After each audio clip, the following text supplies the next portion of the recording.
Principal sent deaf boy on stage as a joke. But what he did with the violin moved everyone. The silence in the St. Matthew Academy auditorium was tense when Jacob Miller was pushed to the center of the stage. The school principal had just announced his participation in the talent show with a sly smile that made some parents in the front rows chuckle softly. "And now, we have a very special performance," said Principal Richard Thompson into the microphone, barely holding back his laughter. "Student Jacob Miller will present us with a violin piece." The boy's mother, Deborah, felt her stomach twist. She was hidden behind the side stage curtains, where she had just finished cleaning an hour earlier. Her eyes filled with tears as she watched her 10-year-old son holding the violin with trembling hands. Jacob couldn't hear the laughter or the cruel comments from the audience, but he felt the tension in the air through the vibrations of the wooden floor. "Mom, what's happening?" whispered Emily Thompson, the principal's 16-year-old daughter, tugging at her mother's sleeve in the second row. "Your father is being cruel, as usual," replied Dr. Catherine Thompson, a child psychologist, her lips tight with shame. Jacob adjusted the violin on his shoulder. His blonde hair shone under the stage lights, and the school's navy blue uniform was impeccable, thanks to his mother's care. He couldn't hear the growing murmurs of the audience, but he felt every vibration of the adult's nervous steps through his bare feet inside his black shoes. "You can start whenever you're ready," Principal Thompson shouted, deliberately raising his voice to provoke more laughter. In the audience, 72-year-old Mrs. Margaret watched from the back row with a heavy heart. Jacob's grandmother had insisted on being present, even though she knew she wouldn't be welcome in that environment of wealthy families. Her calloused hands gripped a plastic bag tightly, remembering her late husband Arthur, who had lost his hearing at 60, but never stopped playing the violin. Jacob raised the bow. At first, the sounds from the instrument were off-key and scratchy. The audience erupted in cruel laughter. Some children pointed at him, mimicking his uncoordinated movements. Principal Thompson whispered something to the vice principal beside him, both laughing as if watching a comedy show. "Stop it, Richard," murmured 65-year-old Professor Edward Clark from the back of the audience. The old educator had been forced to retire the previous year, but remained friends with some staff members. "What did you say?" asked his wife, Professor Grace Clark, who worked in the school library. "This isn't right. That boy is being humiliated," Edward replied, his fists clenched. "Dear listener, if you're enjoying the story, please take a moment to like and especially subscribe to the channel. It helps us a lot as we're just starting out. Now, continuing. Deborah could no longer stay hidden. She took a step forward, but was stopped by the music teacher, Sarah Williams, a 40-year-old woman who had always stood up for Jacob at school. "Don't go out there yet," Sarah whispered, holding Deborah's arm. "Trust your son." "But they're laughing at him," Deborah cried softly. "Jacob is focused. Look at his eyes," Sarah said. Indeed, Jacob had closed his eyes and completely changed his posture. He rested his chin on the violin differently, almost embracing the instrument. His hands stopped trembling and he took a deep breath. What no one knew was that this violin had been crafted by Jacob's father, a talented luthier named Michael Miller, who had passed away when the boy was just 5. Michael had discovered his son's deafness at the age of 3, and instead of giving up on music, spent 2 years creating a special violin. The wood came from a century-old tree in rural Virginia, chosen specifically for its vibration-amplifying properties. The varnish was also different, allowing sound waves to transform into tactile sensations through the child's chin and chest. Jacob began playing again, but this time something magical happened. The notes flowed with a purity that completely silenced the auditorium. They weren't just technical notes, it was a melody that seemed to come straight from the boy's heart. His small hands moved with precision, and the bow glided across the strings as if it had a life of its own. "My God," whispered Dr. Robert Anderson, a pediatrician and father of a student in the third row. "How is this possible?" asked his wife, Nurse Jennifer Anderson. Principal Thompson had stopped laughing. His face was red with anger and confusion. He signaled for the sound technician to turn off the equipment, only to find that George Wilson, the school janitor, had accidentally locked the technical booth from the inside. "George has an autistic son," Sarah explained to Deborah, smiling for the first time that night. He understands Jacob's struggle. The music Jacob was playing was his own composition, created during the long afternoons he spent alone at school while his mother worked. He had learned to hear music through the vibrations he felt in the floor, when other children sang in the courtyard, when teachers spoke in classrooms, even when he listened to his mother's heartbeat during their nightly hugs. Mrs. Margaret rose from the back row, tears streaming down her wrinkled face. The melody Jacob played was identical to a lullaby she used to sing to him as a baby, the same one she had learned from her own mother in the countryside decades ago. "It's Grandma Rose's lullaby," she murmured to herself, remembering Jacob's great-grandmother, who had never gotten to meet the boy. In the audience, other parents began to get emotional. Mr. William Parker, a 62-year-old businessman, suddenly remembered his own father, who had been deaf in one ear after a work accident, but never complained or asked for pity. Beside him, his wife Judith wiped her tears with a handkerchief, thinking of their granddaughter, who had been born with Down syndrome and faced similar prejudice at her school. Jacob kept playing, weaving the sounds he felt through vibrations into the melody. The cruel laughter from minutes earlier turned into melancholic notes. The nervous footsteps of adults became rhythm. Even the beats of his own heart became part of the music. "Daddy, this isn't right," Emily Thompson whispered to her father, filming the entire scene on her phone. "Shut up, Emily," the principal snapped, but his authority had completely vanished. Dr. Catherine Thompson looked at her husband with a disgusted expression he had never seen before. In 20 years of marriage, she had never felt so ashamed. As a child psychologist, she had dedicated her career to defending vulnerable children, and there was her own husband publicly humiliating a special needs child. Jacob's performance reached its climax when he perfectly reproduced the melody Deborah used to hum while cleaning classrooms in the early hours. It was a simple tune, an old folk song her mother had learned from her grandmother as a child in rural Louisiana. Jacob had memorized those vibrations during the nights he stayed awake, waiting for his mother to return from work. "How does he know this song?" Professor Edward Clark asked his wife. "It's the song Deborah always hums when she's cleaning," replied Grace, who often arrived early at the library and heard the janitor working. Deborah could no longer contain herself. She stepped out from behind the curtains and walked slowly toward the center of the stage. The entire auditorium was in absolute silence, hypnotized by the performance. Jacob felt the vibrations of his mother's familiar footsteps approaching and opened his eyes for the first time since he had truly begun to play. When his eyes met his mother's, Jacob smiled without stopping. Deborah positioned herself beside her son, placed a hand on his shoulder, and began softly humming the melody he was playing. It wasn't for the audience to hear, it was for Jacob to feel through the vibrations of her voice. "What is this nonsense?" shouted Principal Thompson, storming onto the stage. An employee can't interrupt the performance, but as he moved to separate mother and son, something unexpected happened. The entire audience stood up and began clapping in unison, creating a vibration so intense that Jacob stopped playing, stretched out his arms, and felt the ovation through his entire body. Dear listener, if you're enjoying the story, don't forget to like and especially subscribe to the channel. It helps us a lot as we're just starting out. Now, continuing. Principal Thompson stood frozen in the middle of the stage, unsure what to do. His plan had been to expose Jacob to ridicule, but now he was the one being exposed. Emily kept filming everything, instinctively knowing this moment would change many lives. Mrs. Margaret made her way down from the last row, leaning on her cane, and slowly approached the stage. Professor Edward helped her, and soon other parents joined them. Within minutes, the stage was filled with people embracing Jacob and Deborah. "What's happening here?" asked the principal, completely bewildered. "What should have happened a long time ago," replied Dr. Catherine, stepping onto the stage and standing beside Jacob. "A lesson in humanity." Sarah Williams picked up the microphone the principal had dropped. "Parents," she said firmly, "you've just witnessed something extraordinary. Jacob Miller developed a music technique through vibrations all on his own, something I, as a teacher of 15 years, have never seen before.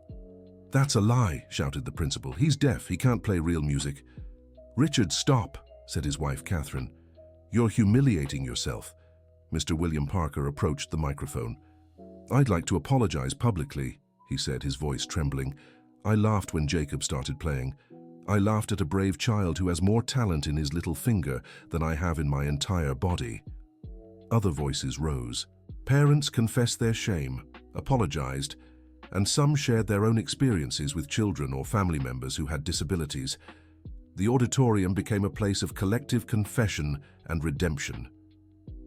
Jacob couldn't hear the words, but he felt the energy shift completely. The angry, cruel vibrations from earlier in the evening had transformed into something warm and welcoming. He looked at his mother, seeking understanding. "My love," Deborah said, using the sign language they had developed together. "They loved your music." Jacob smiled and signaled that he wanted to play once more. He raised his violin again, and this time he played a joyful melody, one he had created while watching the birds fly across the schoolyard during recess. The audience remained in respectful silence, some swaying gently to the rhythm. During the performance, Emily approached her mother. "Mom, can I post this video?" she whispered. "Why?" Catherine asked. "So everyone can see how cruel my father was, but also to show how incredible Jacob is," replied the teenager. Catherine looked at her husband, who stood frozen in a corner of the stage, his face red with anger and humiliation. She thought of their years of marriage, the constant fights about parenting, the way he treated staff and students from less privileged families.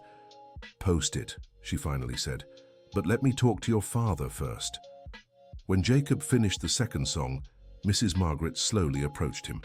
The boy recognized her and smiled, running to hug his grandmother.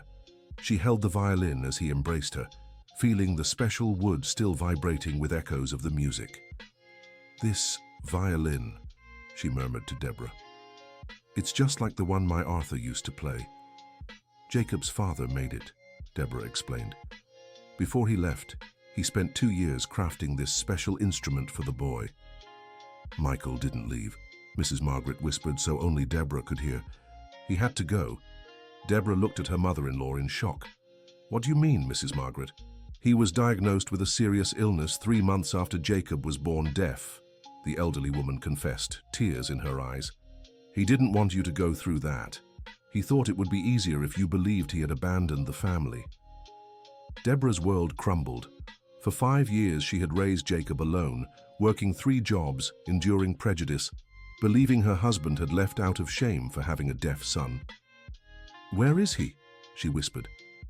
"He passed last year," Mrs. Margaret said, using the word they had agreed on to avoid speaking of death in front of Jacob. "But he never stopped asking about you. I have letters he wrote for Jacob, one for every birthday." Jacob, noticing the serious expressions of the 2 women, approached and signed, asking what was happening. "Grandma has a surprise for you at home," Deborah signed back, still processing the revelation. At that moment, Principal Thompson approached the group. "Enough drama," he snapped. "The performance is over. Everyone can go home." "Richard," called Sarah Williams, "I need to speak with you." "Later, Sarah. Right now, I want everyone out of my school." "Your school?" asked Professor Edward Clark, stepping forward. "Since when does a school belong to just one person?" Other parents joined the conversation. Tension rose again, now directed at the principal. Dr. Robert Anderson positioned himself in front of the group. "Principal Thompson," he said firmly, "as a parent of a student here and as a doctor, I'm deeply troubled by what I witnessed today." "What are you implying?" the principal asked, trying to maintain authority. "You deliberately exposed a disabled child to ridicule," the doctor continued. "That's not just cruelty, it's a crime. Institutional bullying." "A crime?" The principal laughed nervously. "That's an exaggeration." "It's not," said Dr. Catherine, stepping closer to her husband. "Richard, you need to stop. Catherine, let's go home," he ordered. "No," she replied firmly. "I'm not going home with you today." Silence filled the auditorium. Emily filmed her mother standing beside Jacob and Deborah, symbolically choosing a side. "Catherine, what kind of nonsense is this?" the principal asked, but his voice had lost all its strength. 20 years of marriage, Richard, she said, tears in her eyes. 20 years trying to believe you were a good man deep down. But today I saw who you really are. Jacob watched the entire exchange without understanding the words, but clearly sensing the tension through facial expressions and body language. He moved closer to Dr. Catherine gently touched his hand, signaling to ask if he was okay. Catherine looked at that angelic boy who, even after being humiliated, was worried about her, a stranger. She knelt to his height and smiled through her tears.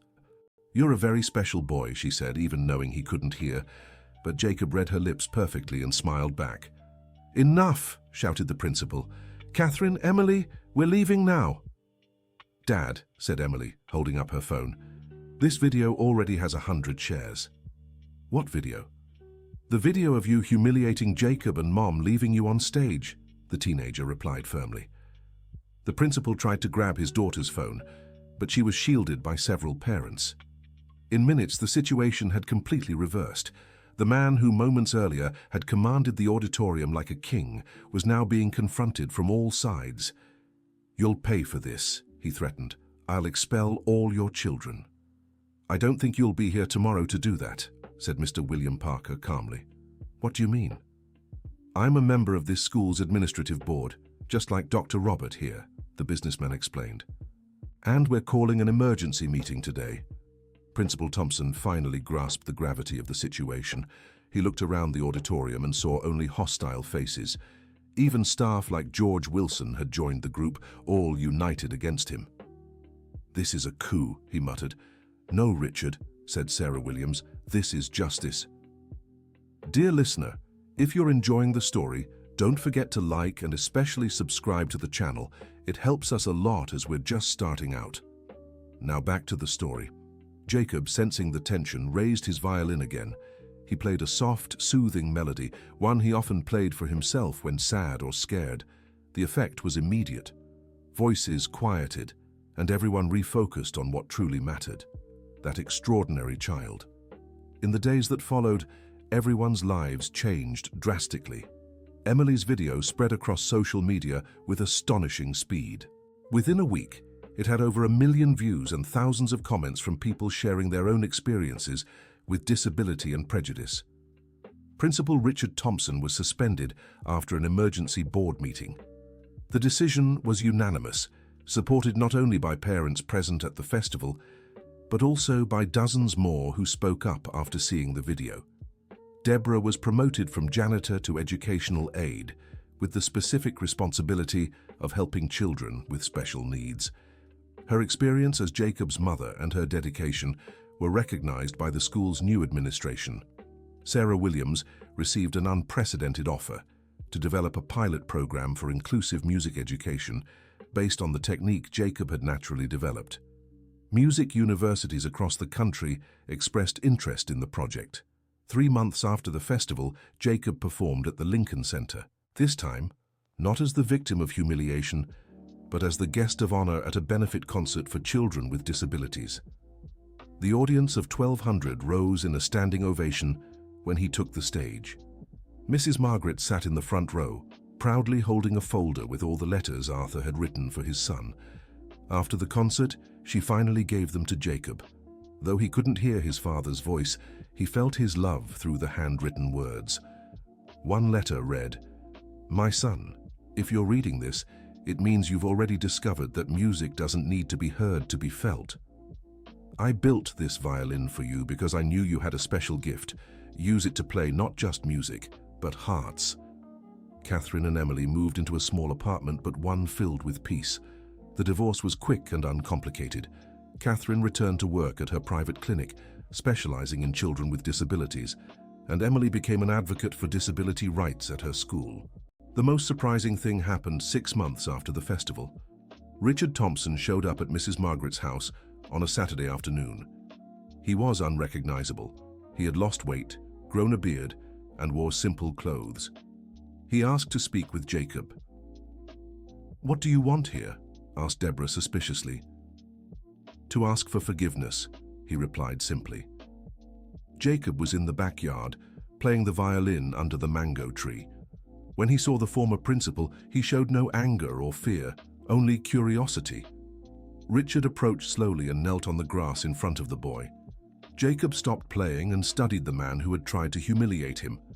Then, to everyone's surprise, he smiled and gestured, asking if Richard wanted to hear a song. "He wants to play for you," translated Deborah, still surprised. Richard nodded, tears in his eyes. Jacob played a new melody, one he had composed thinking about second chances, forgiveness, and the possibility of change. When he finished, he wrote something on a piece of paper and handed it to the former principal. Music doesn't need to be heard, it needs to be felt. Forgiveness too. Richard cried, as he hadn't since childhood. He had spent months in therapy, lost his job, his family, his home, but he finally understood he had lost something far more important, his humanity. "Thank you," he whispered to Jacob. The boy smiled and began playing again, as if to say everything was all right. 2 years later, Jacob had become the youngest assistant teacher in the history of the school's inclusive music program.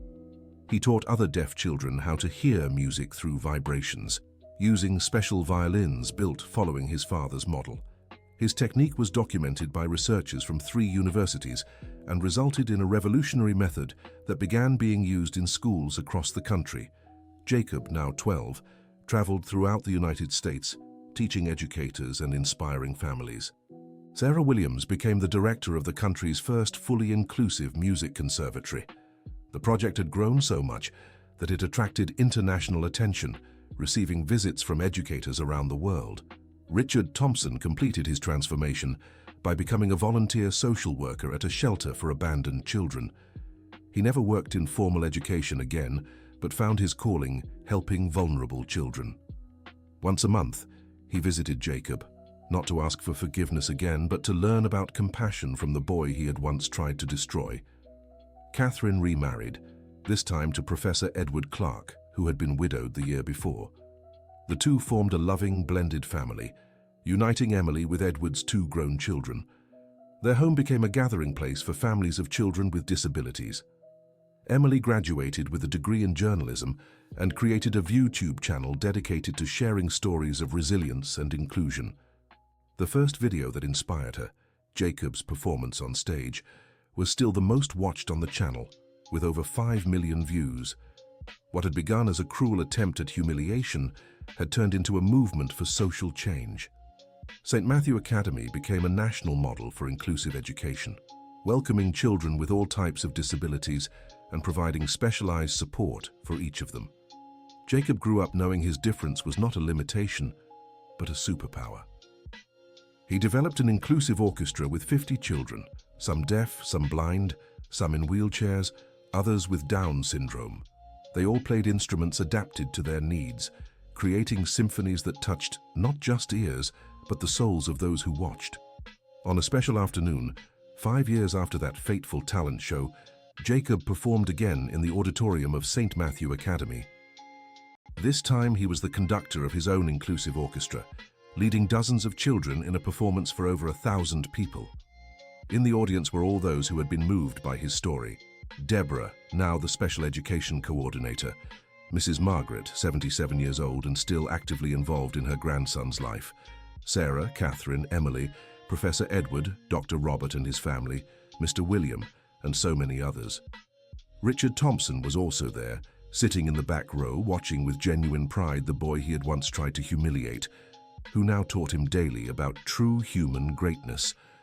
When the music ended and the ovation began, Jacob didn't just feel the vibrations of the applause. He felt something far greater, the love, acceptance, and recognition of an entire community that had learned differences don't divide us. They complete us.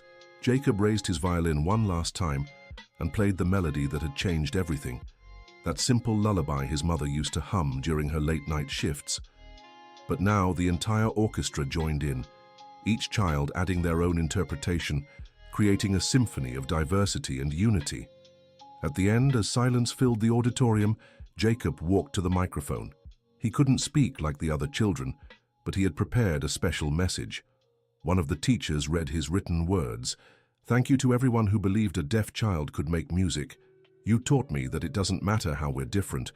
What matters is how we use our differences to make the world more beautiful. The music of the heart doesn't need ears to be heard. The standing ovation lasted over 10 minutes. Jacob couldn't hear the applause, but he could feel every beat, every shout of joy, every tear of emotion through the vibrations coursing through his body. That night, as Deborah tucked Jacob into bed, he held his violin to his chest and smiled at his mother. "Did you feel the music today, my love?" she asked in sign language. Jacob nodded and replied, "I felt everyone's music together. It was the most beautiful of all." And there, in the simple room of a humble home, mother and son fell asleep knowing they had changed not just their own lives, but the heart of an entire community. The violin rested beside the bed, ready to keep creating music that doesn't need to be heard to be deeply felt. End of story. Now tell me what you thought of this inspiring story and where in the United States you're watching from. Do you believe forgiveness can truly transform people, like it did with Principal Richard? Share your experiences with inclusion in the comments and how we can work together to build a more welcoming world. Thank you for joining us, and don't forget to like and subscribe to the channel for more heartwarming stories.